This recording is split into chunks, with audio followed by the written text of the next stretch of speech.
The narrative we're being fed about Ukraine's Leopard tanks tells you everything you need to know about how information warfare operates in this conflict. While headlines scream about breakthroughs and collapsing Russian lines, the actual battlefield data paints a dramatically different picture, one that reveals the deeper structural problems plaguing Western strategy in Ukraine. By early 2025, Ukraine had lost around 40 Leopard tanks, with reports showing nearly 29 additional units disabled primarily through precision Russian drone strikes. These weren't just losses, they represented the systematic dismantling of what was supposed to be a game-changing advantage. The German-made Leopards, once hailed as symbols of Western technological superiority that would tip the scales, have instead become expensive monuments to strategic miscalculation.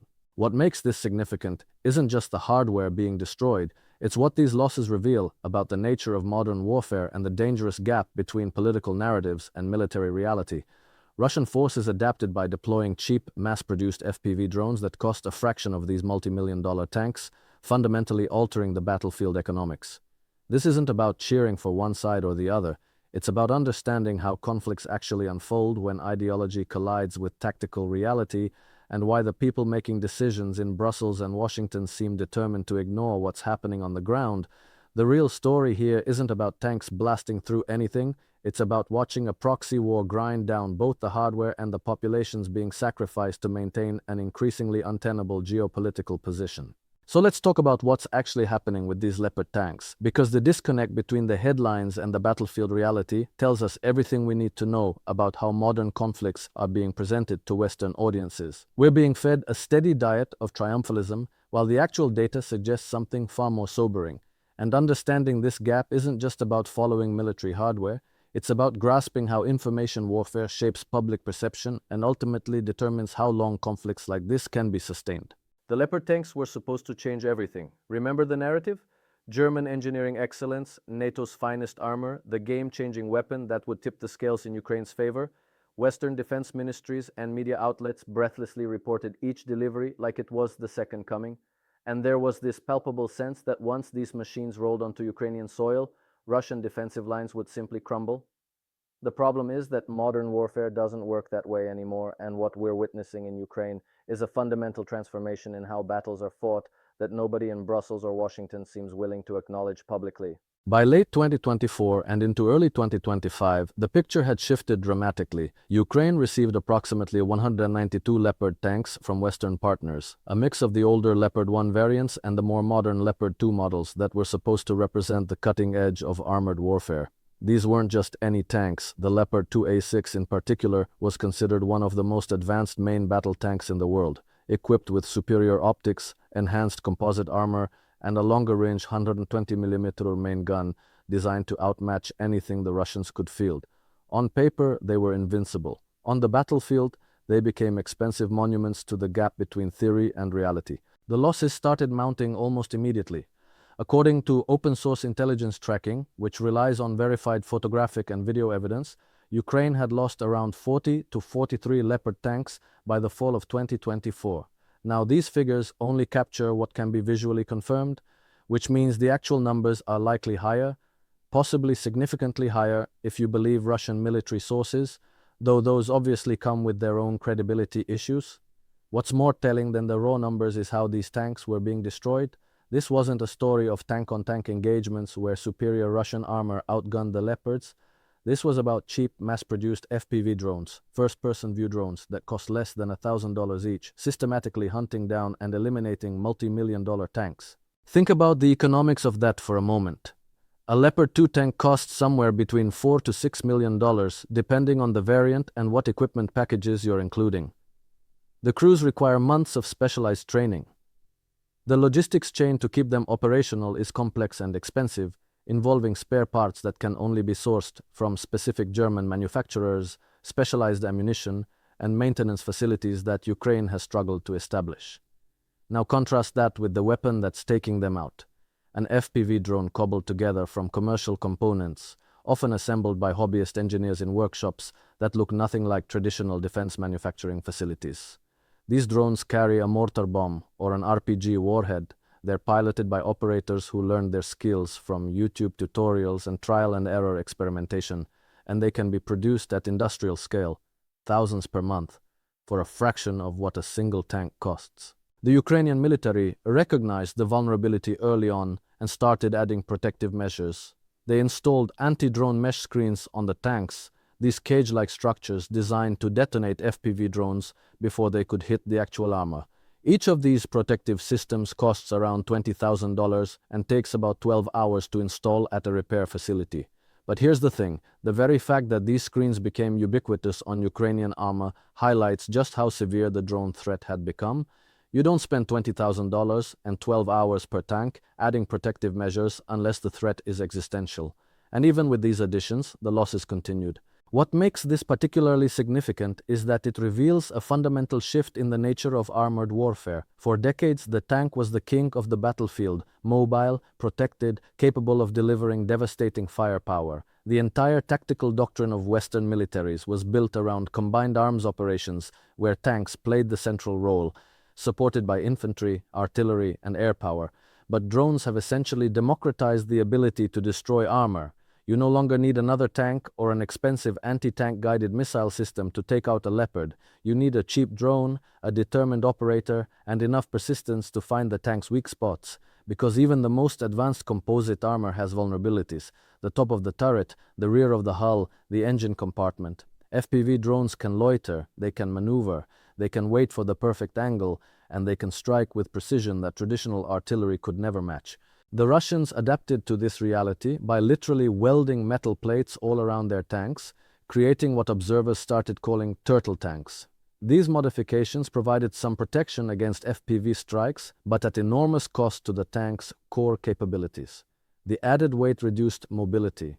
The welded plates blocked vision ports, severely degrading situational awareness. The crew's ability to acquire and engage targets was compromised. In essence, they were turning their tanks into armored bunkers that happened to have treads, sacrificing everything that made tanks effective in the first place just to survive on a battlefield saturated with cheap drones. And even this desperate measure only provided limited protection. Meanwhile, the arms race escalated further. Both sides started deploying fiber-optic-controlled FPV drones, which addressed the biggest vulnerability of traditional drones: electronic warfare jamming. Standard drones communicate with their operators via radio signals, which can be disrupted by sophisticated jamming systems. But fiber optic drones trail a cable behind them as they fly, making them essentially immune to electronic countermeasures. These cables can stretch up to 10 kilometers or more, and while the added weight of the fiber optic spool makes these drones larger, heavier, and less maneuverable than their radio-controlled cousins, they're specifically designed to go after high-value targets like self-propelled artillery and, yes, main battle tanks. The Russians began using fiber-optic drones extensively in areas like Kursk, where the Kremlin poured in resources after Ukraine's dramatic cross-border incursion. Russian state media claimed these drones had destroyed more than $300 million worth of NATO-supplied equipment, and while you have to take such claims with skepticism, the strategic impact was undeniable. The Ukrainians responded by developing their own fiber optic capabilities and, more innovatively, by using FPV drones to hunt other FPV drones. Think about that. Drone-on-drone combat, where cheap Ukrainian interceptor drones try to physically knock Russian reconnaissance and attack drones out of the sky before they can identify and target Ukrainian positions. Open-source tracking documented more than 850 such interceptions, primarily taking place at distances between 1,000 and 3,000 meters from the front line.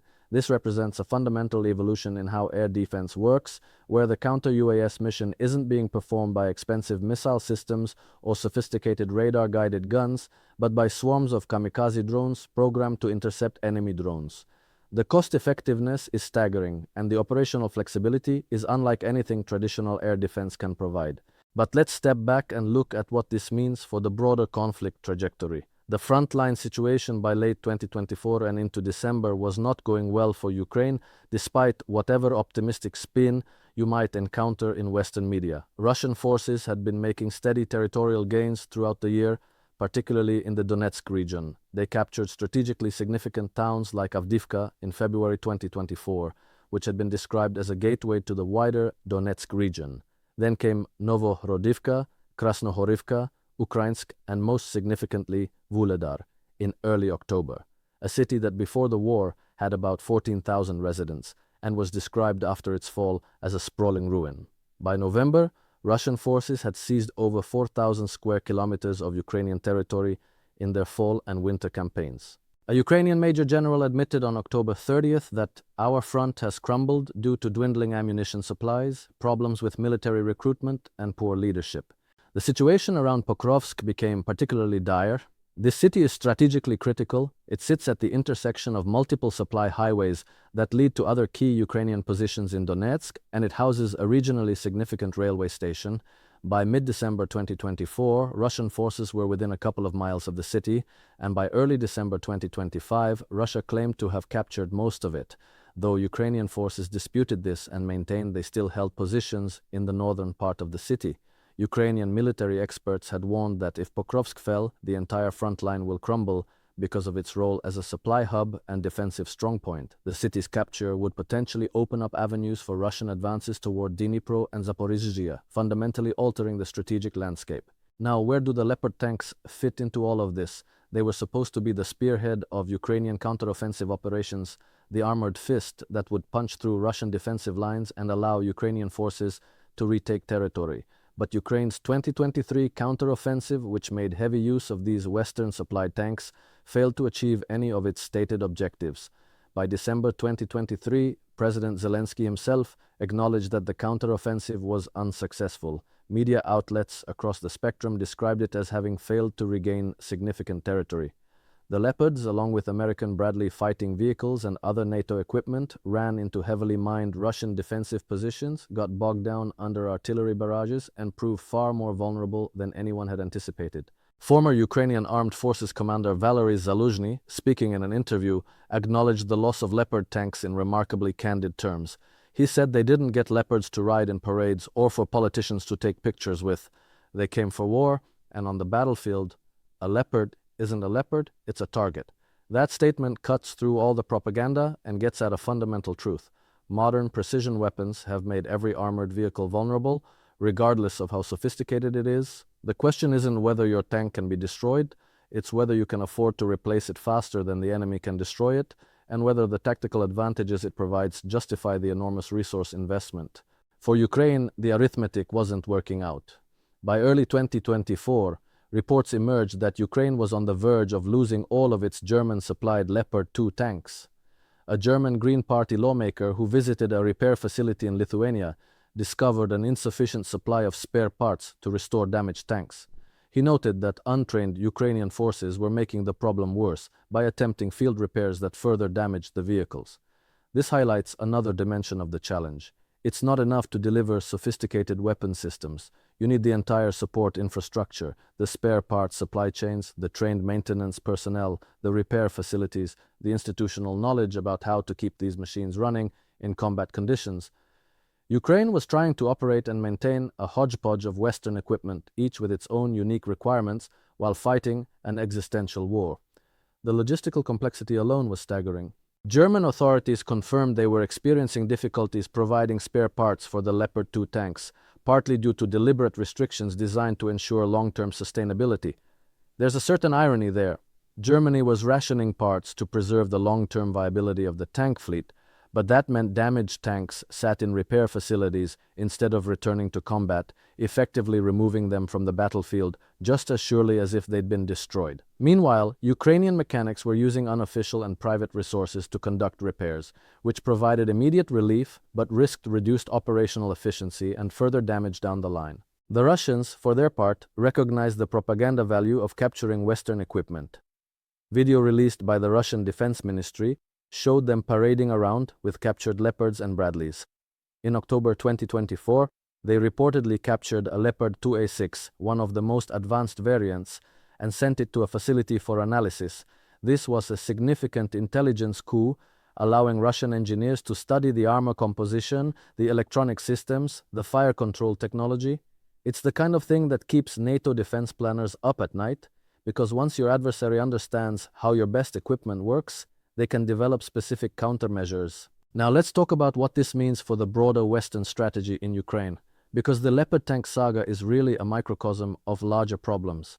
The West has been operating under the assumption that superior technology would compensate for Russia's advantages in manpower, industrial capacity, and geographic proximity.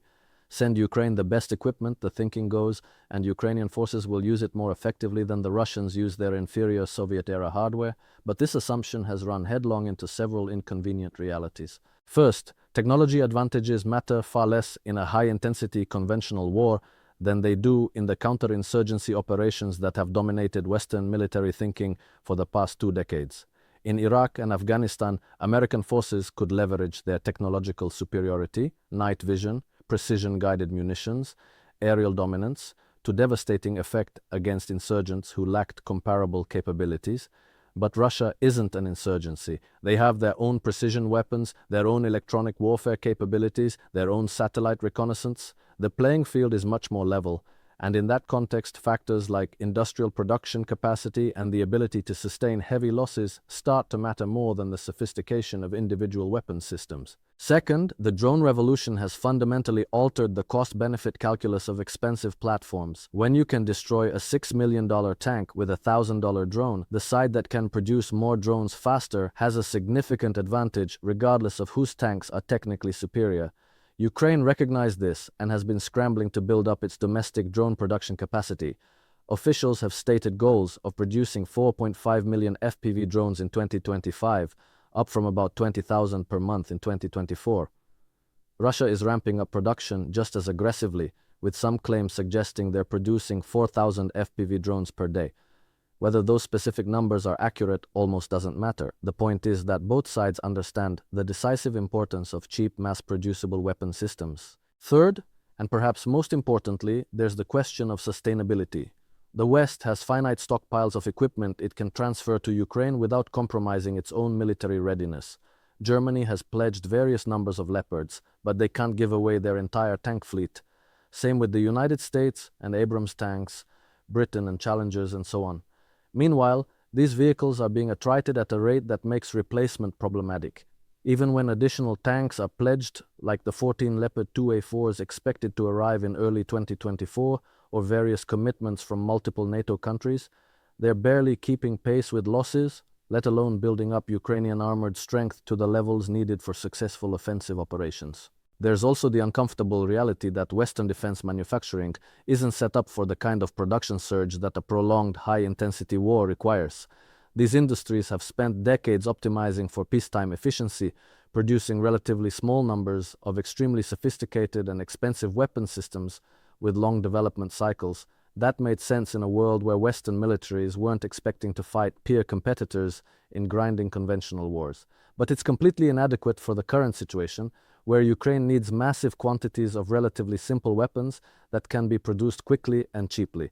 The Russians, despite all their economic problems and corruption issues, maintained more of their Soviet-era defense industrial capacity, which gives them advantages in this kind of attritional contest. The human dimension of this can't be overlooked either. Each destroyed Leopard potentially represents a trained crew that's been killed or wounded. While the Leopard's design includes safety features like turret-mounted ammunition compartments that explode outward rather than into the crew compartment, that's called comfort when you're being hit by a drone strike from above or being targeted with the kind of concentrated firepower that modern precision weapons enable. Forbes analyzed photos and videos of destroyed Leopards and noted that open hatches suggested crews had time to evacuate before their tanks burned, which is good, but it doesn't change the fact that you're losing expensively trained personnel along with the hardware. And unlike the tanks, which can theoretically be replaced if enough political will and industrial capacity exists, trained crews take months or years to develop, and you can't just order them from a factory. Ukrainian military expert Mikhailo Zhirokov described Pokrovsk as a very important hub and warned that its loss would mean the entire front line will crumble. That's the strategic context in which the Leopard losses need to be understood.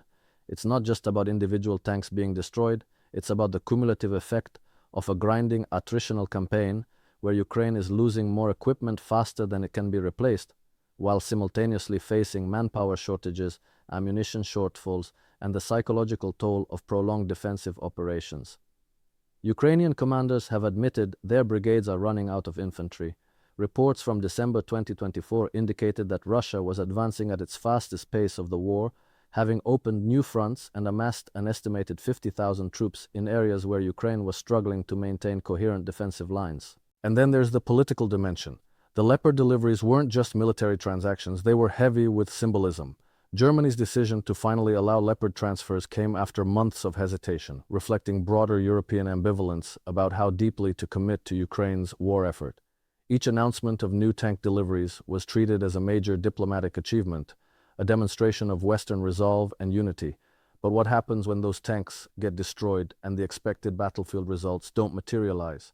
It feeds a narrative of futility, strengthens voices arguing for negotiations or a frozen conflict, and makes it harder to justify continued military support to increasingly skeptical publics. The Russians understand this perfectly. Their state media gleefully reports every captured or destroyed NATO vehicle because they know it undermines Western narratives about invincible technology and inevitable Ukrainian victory.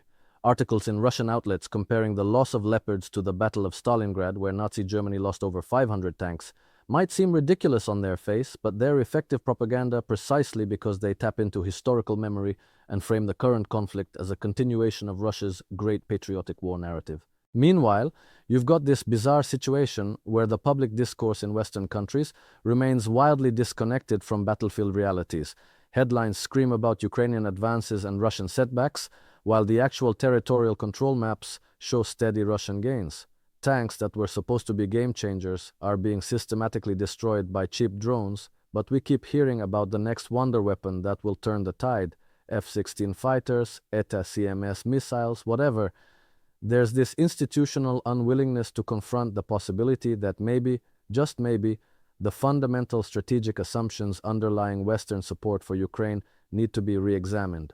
And look, I want to be clear about something. This isn't about rooting for one side or the other. This is about understanding the actual dynamics of a conflict that has enormous geopolitical consequences and that's consuming enormous resources and, most importantly, destroying countless human lives. The people making decisions in Western capitals have a responsibility to base those decisions on accurate assessments of battlefield realities, not on wishful thinking or political convenience. When you send sophisticated equipment to Ukraine while knowing that the logistical support infrastructure is inadequate, when you make promises about training and spare parts that can't be kept, when you allow public expectations to be shaped by triumphalist narratives that don't match reality, all of that sets Ukraine up for failure and prolongs a conflict that's destroying the country, whether they're winning or losing individual engagements. The drone revolution we're witnessing in Ukraine isn't going away. If anything, it's accelerating. Both sides are now racing to develop counter-drone technologies, better drones, AI-enabled targeting systems, swarm tactics, autonomous flight patterns. Ukrainian forces have started using FPV drones from naval vessels. Russia is experimenting with deploying them from helicopters.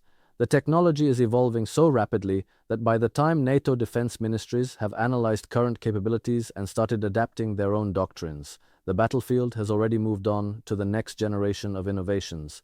This is warfare at a tempo that Western military institutions, with their bureaucratic procurement processes and year-long planning cycles, are fundamentally unsuited for. And it's not just Ukraine and Russia who are learning these lessons. Every military in the world is watching this conflict and drawing conclusions about what future wars will look like. The Chinese are particularly attentive. They supply most of the commercial drone components that both sides are using. They've got their own massive drone development programs, and they're absolutely taking notes about vulnerabilities in Western military systems. The idea that expensive platforms like tanks, aircraft carriers, or advanced fighter jets will dominate future conflicts is being challenged by what we're seeing in Ukraine, where cheap, expendable systems can achieve strategic effects that once required massive investments in traditional military hardware. The implications go beyond pure military considerations. There's an economic dimension here that's getting overlooked in most coverage. Russia is sustaining a war economy despite Western sanctions, partly because they maintained more domestic military production capacity, and partly because they're willing to accept economic hardship that Western publics wouldn't tolerate. Meanwhile, Europe's defense industrial base is proving woefully inadequate to meet even Ukraine's needs, let alone prepare for potential future conflicts. Politicians keep announcing new aid packages and weapon deliveries, but the underlying industrial capacity to produce those weapons at the required scale simply doesn't exist in its current form. The political situation is becoming increasingly untenable. With Donald Trump's inauguration approaching and his repeated pledges to end the war quickly, there's enormous uncertainty about whether American support will continue at current levels. European leaders are making commitments to fill any gap, but nobody seriously believes Europe has the capacity to sustain Ukraine without American involvement. Zelensky is trying to navigate between pressure to negotiate and his stated refusal to accept any frozen conflict solution. The Russians sense they have strategic momentum and are pressing their advantages while they can. North Korean troops are reportedly fighting in Kursk. China is watching to see how this plays out for lessons about Taiwan. The whole situation is a tangled geopolitical mess with no clear path to resolution. In the middle of all this, those Leopard tanks, the ones that were supposed to change the game, are being systematically destroyed by drones that cost less than most Americans spend on a used car. Every destroyed Leopard represents not just a military loss, but a small crack in the narrative structure that's been sustaining Western support for the conflict.